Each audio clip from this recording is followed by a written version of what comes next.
Hola, ¿qué tal? Bienvenidos a este video para ayudarte a comprender algunos de los conceptos trabajados en esta ocasión.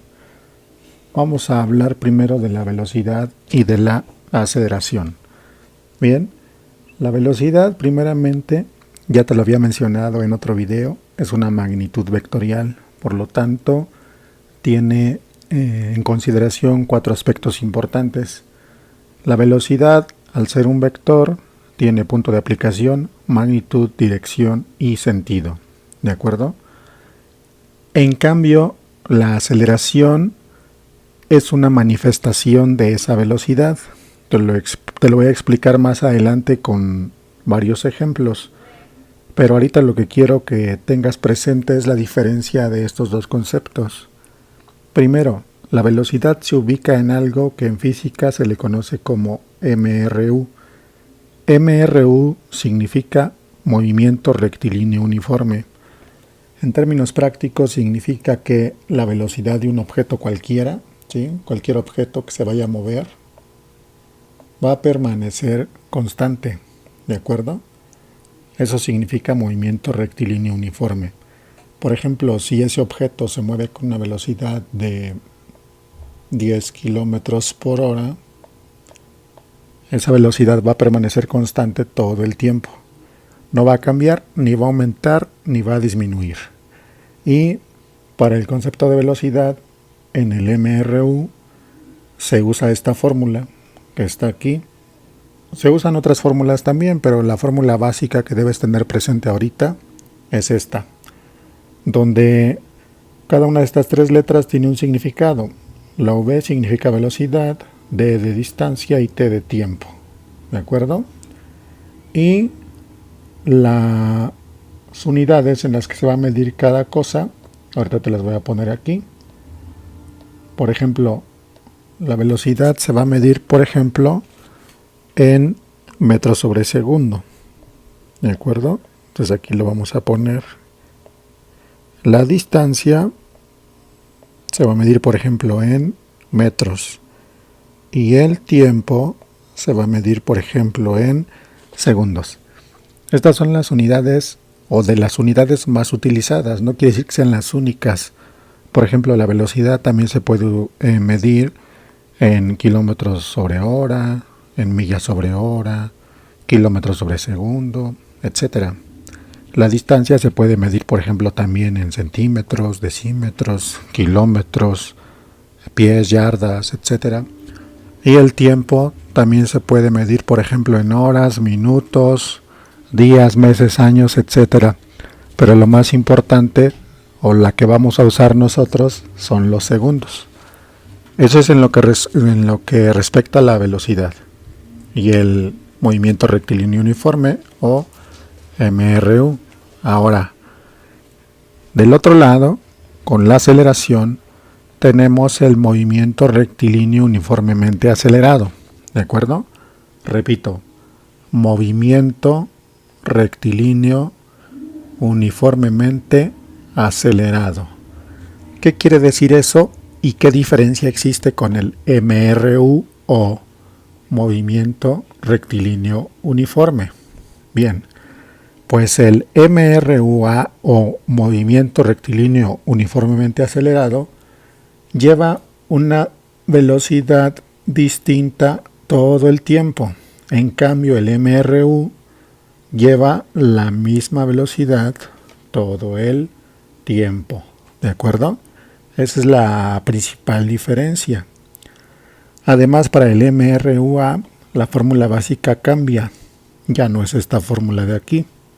Ahora es esta. ¿Sí? Y en esta fórmula tenemos varios conceptos presentes.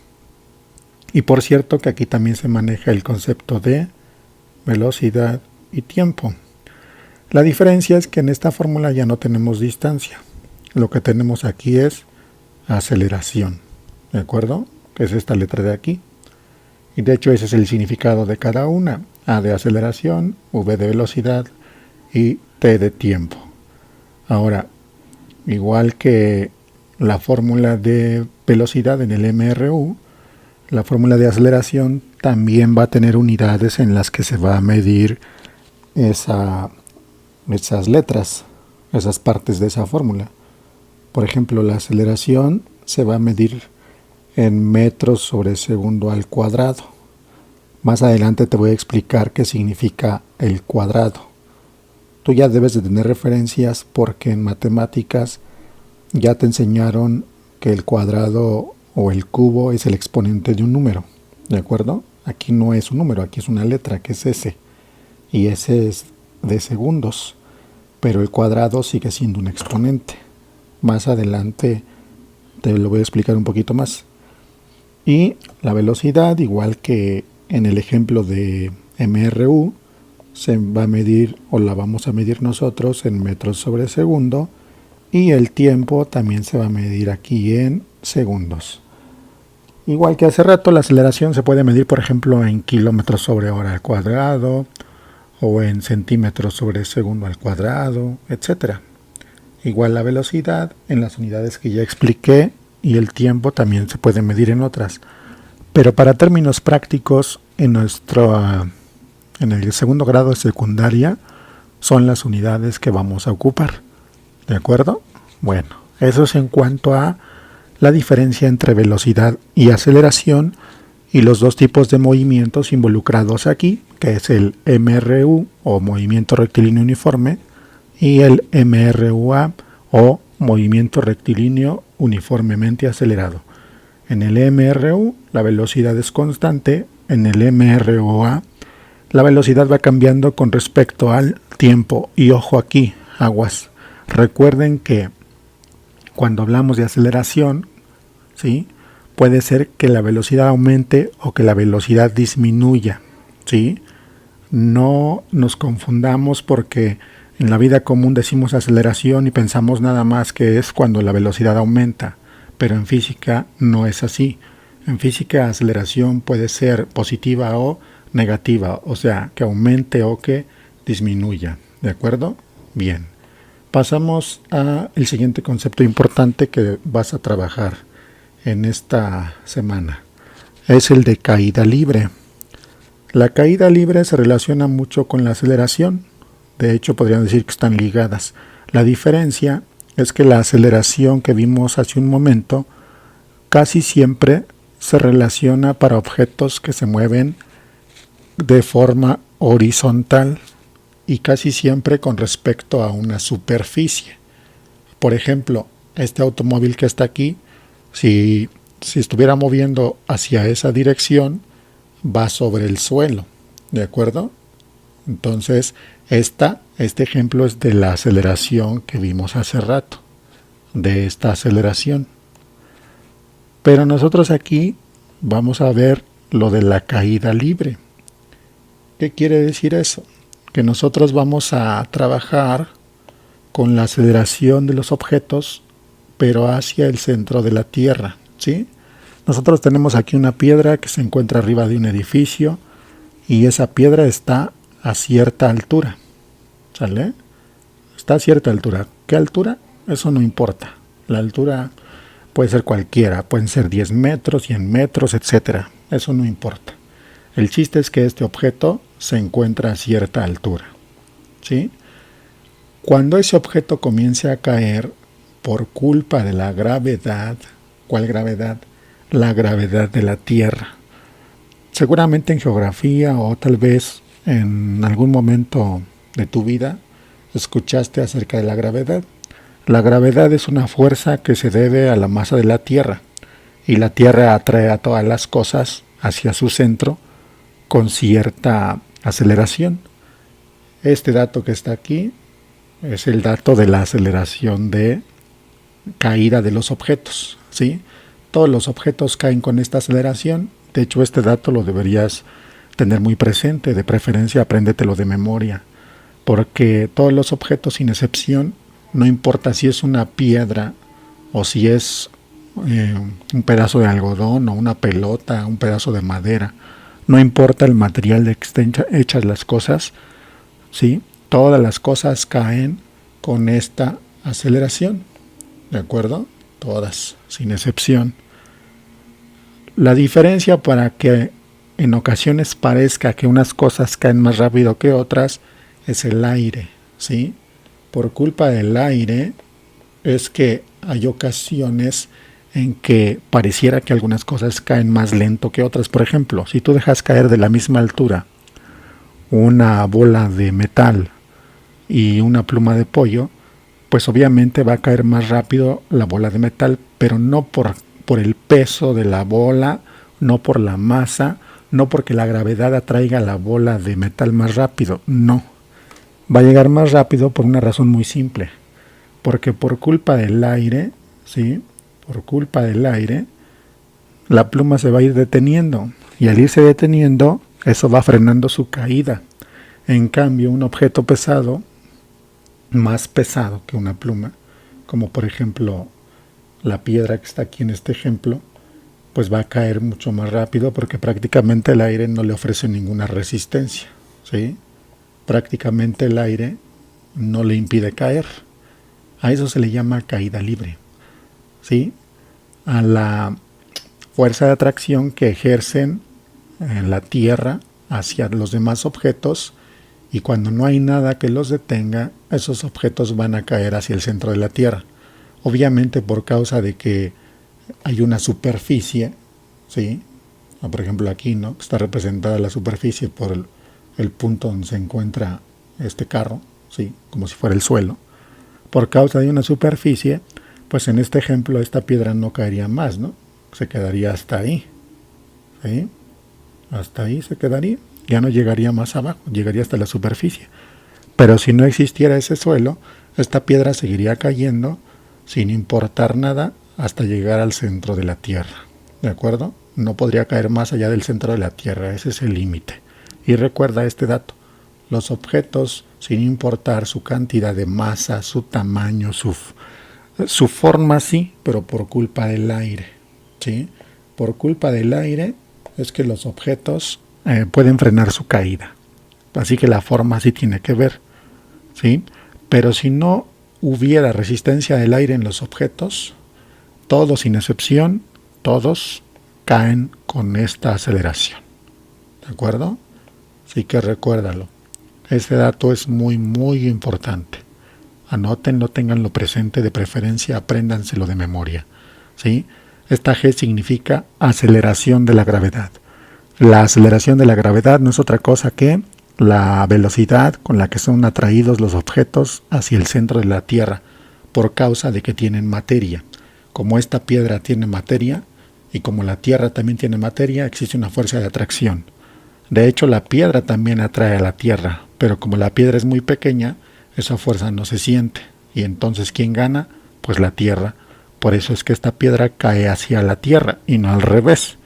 Si la piedra tuviera más masa que la Tierra, entonces sería al revés. La Tierra sería atraída hacia la piedra, pero eso pues obviamente no va a suceder porque la piedra es una cantidad mínima de masa o de materia comparada con la Tierra, ¿sí?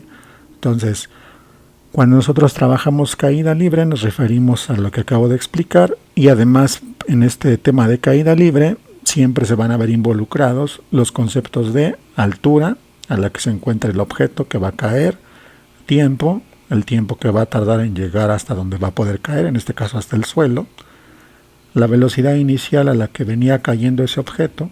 En este caso, este objeto que se encuentra arriba de un edificio pues está en reposo, por lo tanto su velocidad inicial es 0, ¿de acuerdo? No lleva ninguna, está en reposo. Cuando comienza a caer no tiene ninguna velocidad inicial, por lo tanto es 0. Y la velocidad final sería la velocidad con la que choca con el suelo, ¿sí? Cuando llega hasta aquí. En ese momento podríamos calcular nosotros su velocidad final.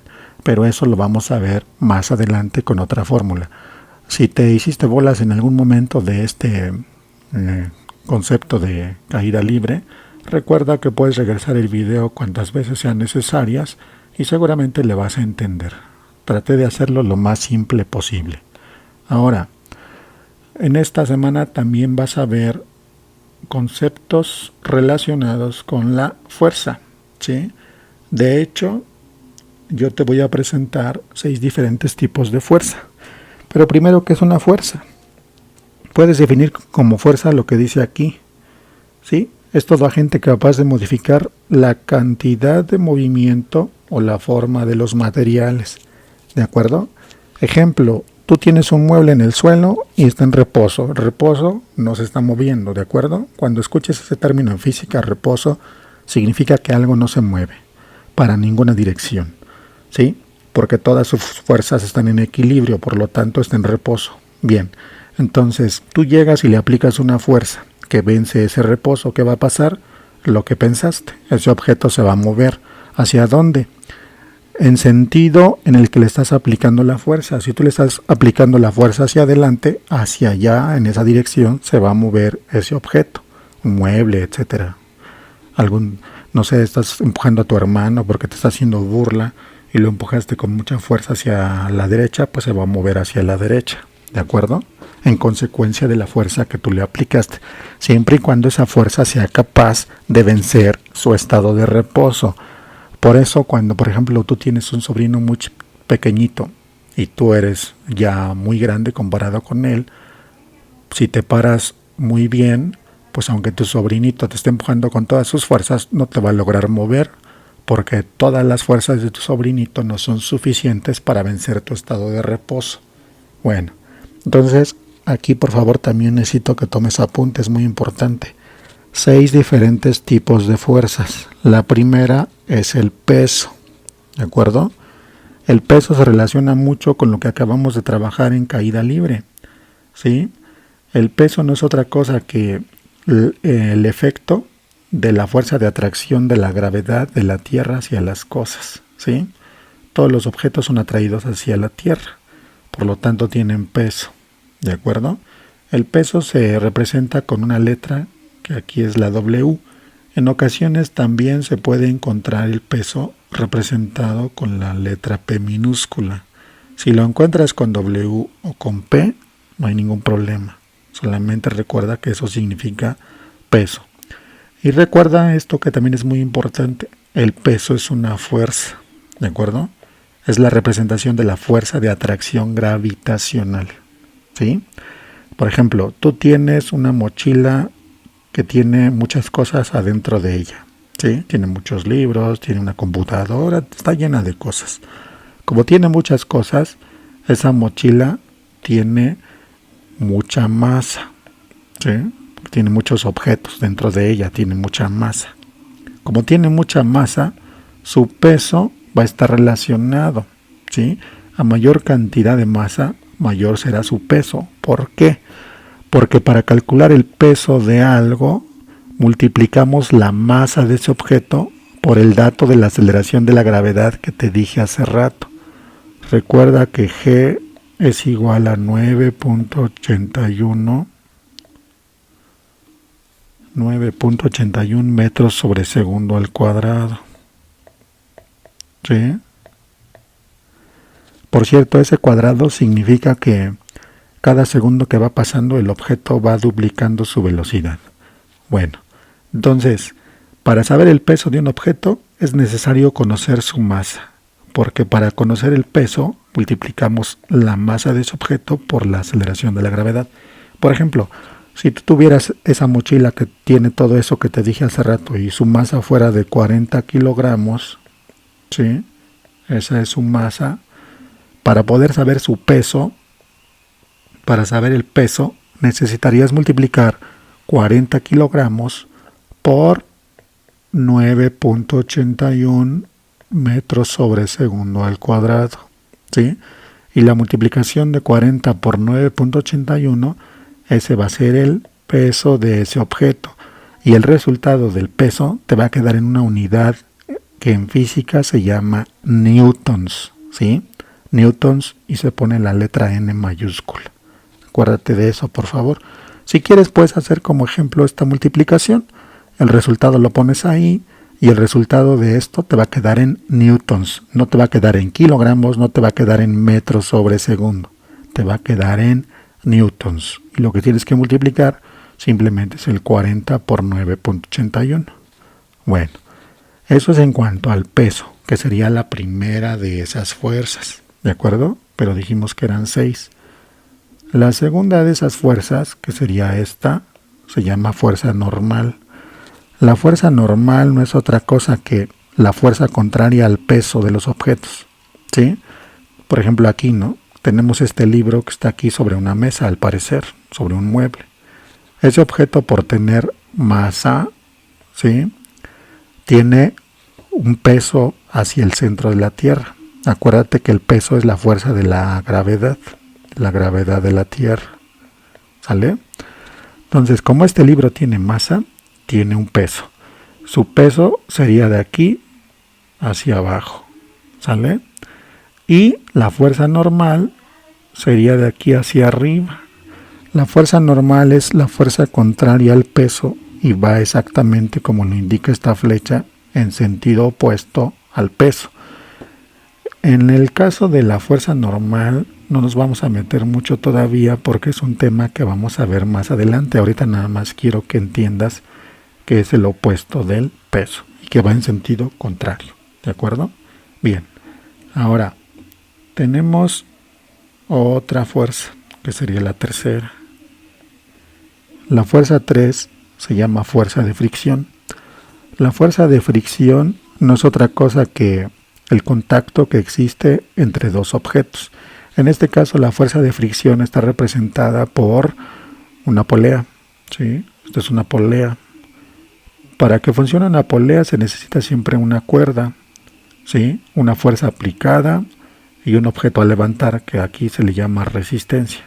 Entonces aquí hay un peso, ¿sí?, atraído por la gravedad hacia abajo, y esta mano que está aquí le está aplicando una fuerza a ese objeto, a esa resistencia.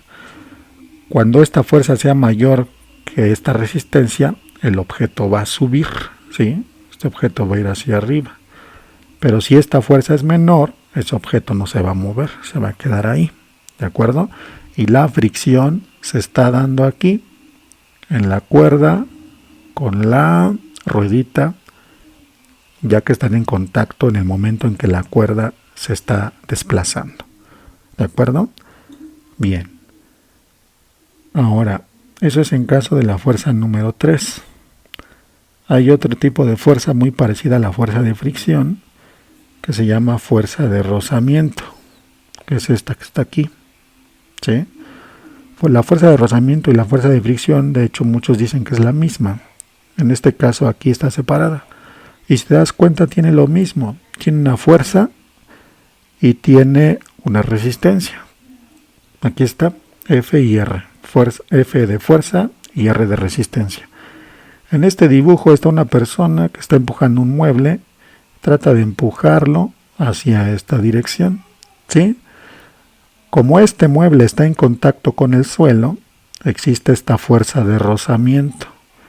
Mientras la fuerza que aplique esta persona no sea mayor que la fuerza de rozamiento que existe aquí en el suelo, entre el mueble y el suelo, ese mueble no se va a mover.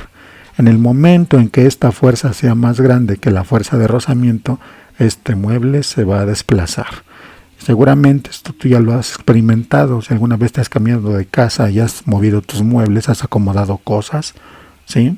O simplemente han remodelado dentro de su casa y han cambiado la disposición de los muebles, sabes a lo que me estoy refiriendo, ¿de acuerdo?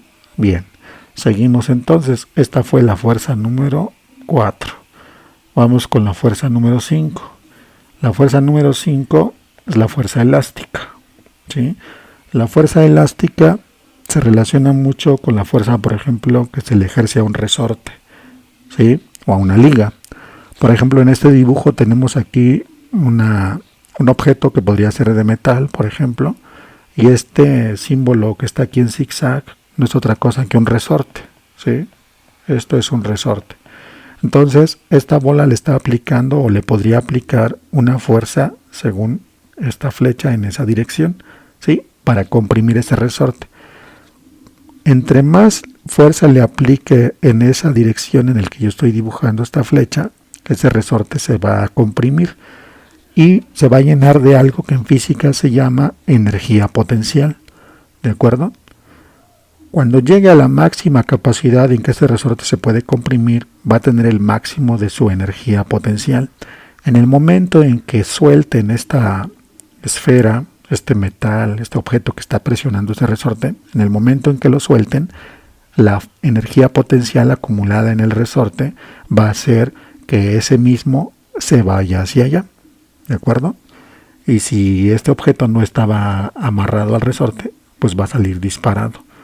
Así es más o menos como funcionan, por ejemplo, algunas pistolas de aire, por ejemplo, o una ballesta, por ejemplo.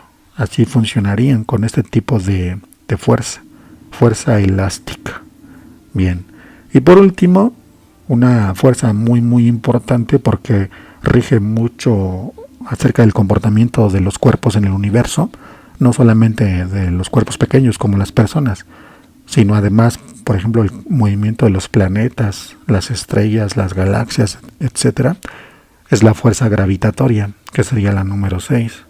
La fuerza gravitatoria se rige por esta ley que la vamos a ver más adelante, pero en términos prácticos y para que te vayas haciendo una idea, esta ley explica cómo es que los planetas se comportan en el universo para poderse mover sin que, por ejemplo, la Luna choque con la Tierra o al revés, ¿de acuerdo? Para que todo esté en perfecto equilibrio, ¿sí?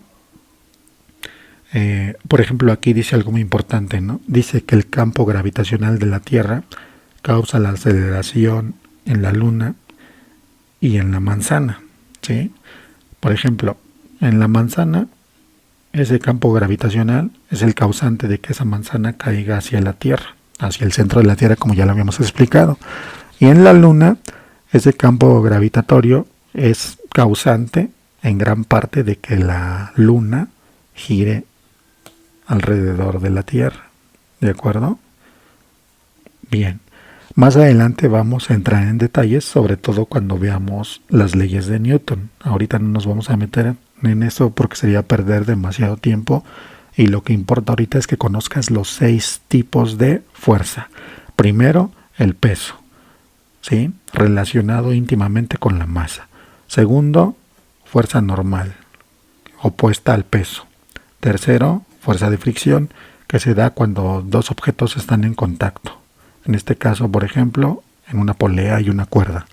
La cuarta, la fuerza de rozamiento, que se relaciona mucho con la fuerza de fricción, pero que a pesar de ser muy iguales, aquí se refiere más al contacto de dos superficies que están rígidas, y aquí se refiere en la otra, ¿sí? En la fuerza de fricción, se refiere más a dos superficies que están en movimiento. En este caso, tanto la cuerda como la rueda se mueven. En cambio aquí, la superficie del mueble y la superficie del piso no se mueven. Se mueven completo el mueble, pero las superficies no. Y aquí sí, se mueve la rueda y se mueve la cuerda. Y la número 5, que es la fuerza elástica, que se observa, por ejemplo, al comprimir un resorte. Y la número 6, que es la fuerza gravitatoria, que rige el movimiento de los planetas, por ejemplo, en el sistema solar, y en los demás cuerpos que existen en el universo. Bien, ahora vamos con unos ejemplos. Por ejemplo, este carrito de supermercado que está lleno de cosas, por lo tanto tiene mucha masa, por lo tanto tiene un gran peso hacia el centro de la Tierra, ¿de acuerdo? Su peso es muy grande. Se va a desplazar en esta dirección contra esa piedra que está ahí. ¿Qué es lo que va a suceder? Pues por causa de ese movimiento, por causa de ese desplazamiento a una muy grande velocidad, ¿sí? Cuando este carro choque contra esa piedra, pueden pasar varias cosas. Por ejemplo, que se rompan, ¿no? Esa sería la primera. La segunda, a lo mejor sale volando y se da la vuelta y cae del otro lado. Tercero, simplemente se puede voltear aquí, ¿no? ¿Sí? O si este no fuera un carro de supermercado, sino, por ejemplo, no sé, un carro conducido por una persona, pues antes de llegar a la roca seguramente la persona daría el volantazo y entonces chocaría de lado y empezaría a girar tal vez, ¿de acuerdo? Entonces, de acuerdo al movimiento que lleven los objetos, de acuerdo a la velocidad, a la aceleración, ¿sí? La fuerza va a ser distinta, ¿de acuerdo?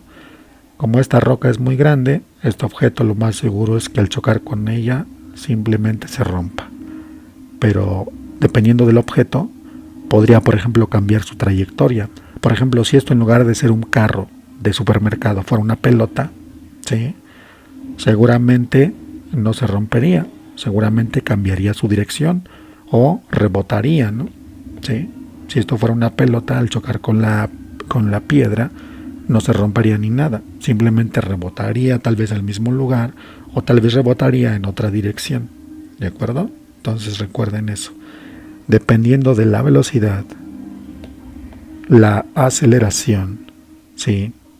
E incluso la dirección en la que se mueve algo, la cantidad de fuerza va a ser distinta y también el resultado de lo que suceda después de que pase el fenómeno.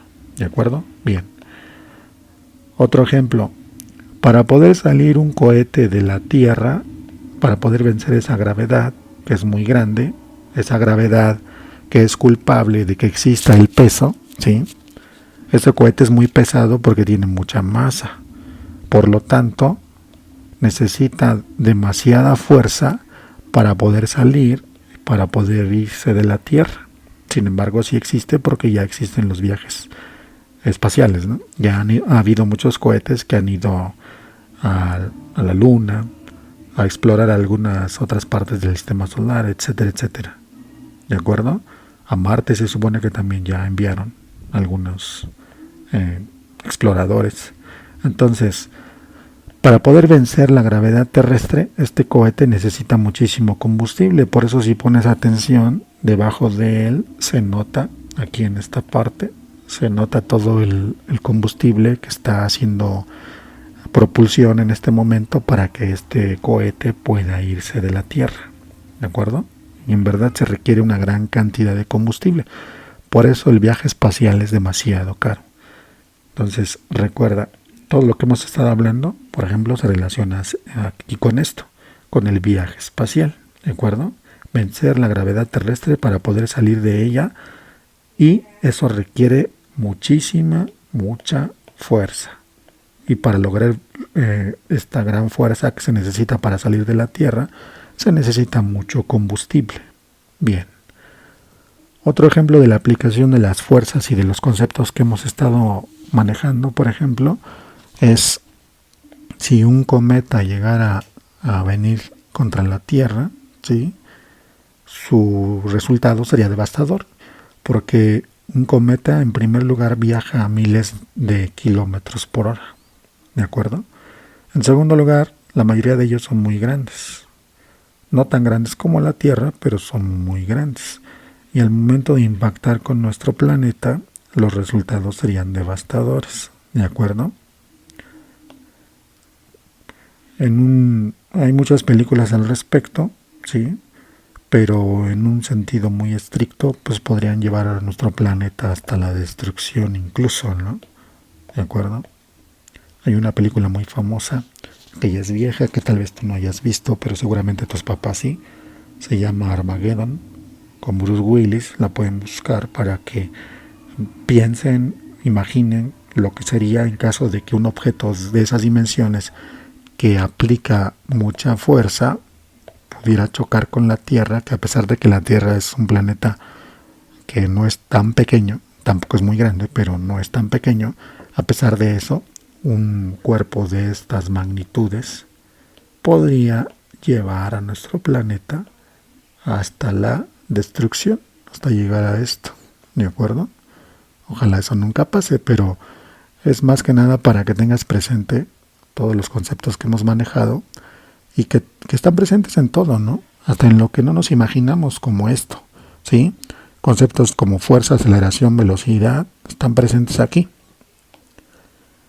Y por último, entre lo que se dijo de las fuerzas que hemos explicado, la sexta era la fuerza gravitacional, ¿no? Gracias a la fuerza gravitacional, por ejemplo, todos los planetas del sistema solar están donde deben estar, no chocan entre sí, y gracias a ello, gracias a que no chocan entre sí, por ejemplo, nuestro planeta que está aquí tiene vida. vida inteligente además, ¿no? Que nosotros somos la prueba de eso, ¿de acuerdo? Aquí no están totalmente a escala los planetas, pero más o menos. Es una representación casi a escala. Si te das cuenta, nuestro planeta pues realmente es pequeño, sobre todo si lo comparas, por ejemplo, con el más grande de los planetas del sistema solar, que es Júpiter, ¿no? Júpiter es muy grande comparado con nuestro planeta, ¿no? Es muy pequeñito. O Saturno, que se ve un poco más grande todavía por sus anillos, que además tienen una característica que son muy bellos, ¿no? ¿Sí? Urano y Neptuno todavía siguen siendo más grandes que la Tierra. Y sí, y ya comparados con el Sol, pues ya no hay nada que hacer, ¿no? Aquí solamente se ve un fragmento del Sol. Es un pequeño fragmento y sin embargo, pues es enorme, ¿no? O sea, entonces, la siguiente vez que volteen al universo y no comprendan las magnitudes de él, recuerden esta imagen. Esto solamente es nuestro sistema solar. Y sin embargo, esto es apenas un granito de arena en el universo. Todo lo que estás viendo aquí. Imagínate si lo conociéramos todo. Bueno, entonces, hasta aquí le dejamos. Por favor, recuerda hacer tus actividades. Gracias.